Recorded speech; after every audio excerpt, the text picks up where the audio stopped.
Hare Krishna. So today we will proceed on our journey with third verse of third chapter from Bhagavad Gita as it is. So the Sanskrit verse is as follows.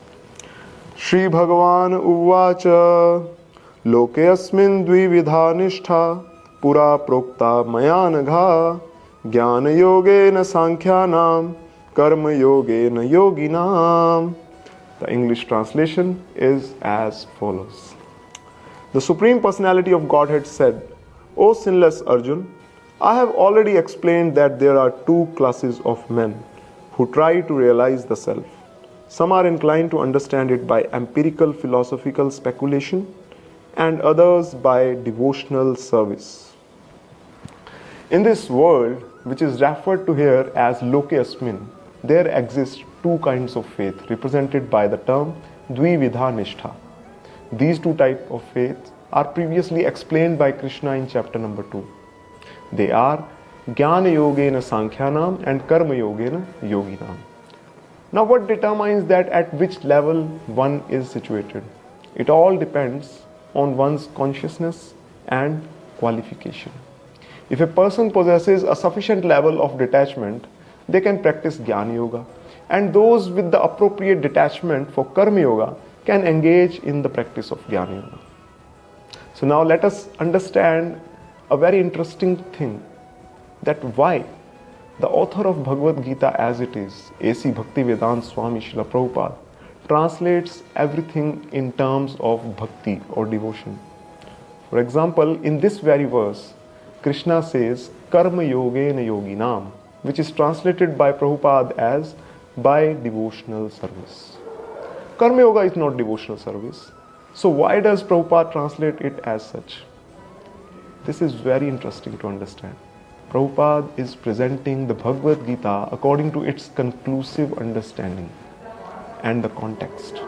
The conclusive understanding is that ultimately one should practice Bhakti Yoga, which we will discuss in the later parts.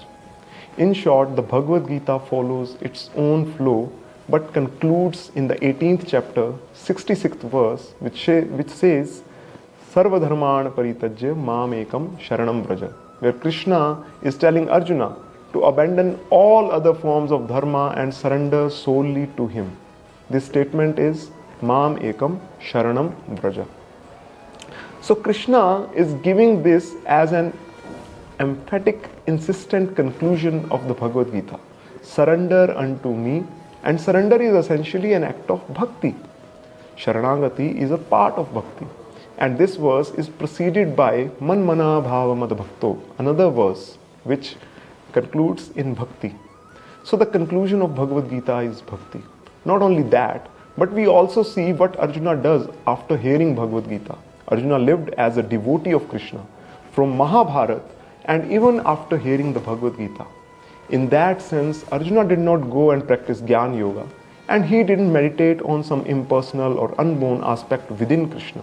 Instead, Arjuna followed the instructions of Krishna. So actually, if we see, Srila Prabhupada is fulfilling Sri Krishna's mission, which is to ultimately inspire people to practice bhakti.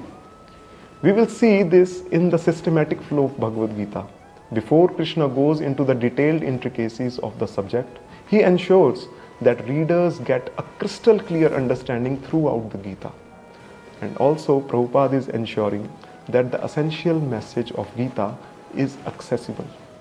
So if we see the translation of Karma Yoga as Bhakti Yoga, it is not contradiction, but a fulfillment of Krishna's eventual conclusion.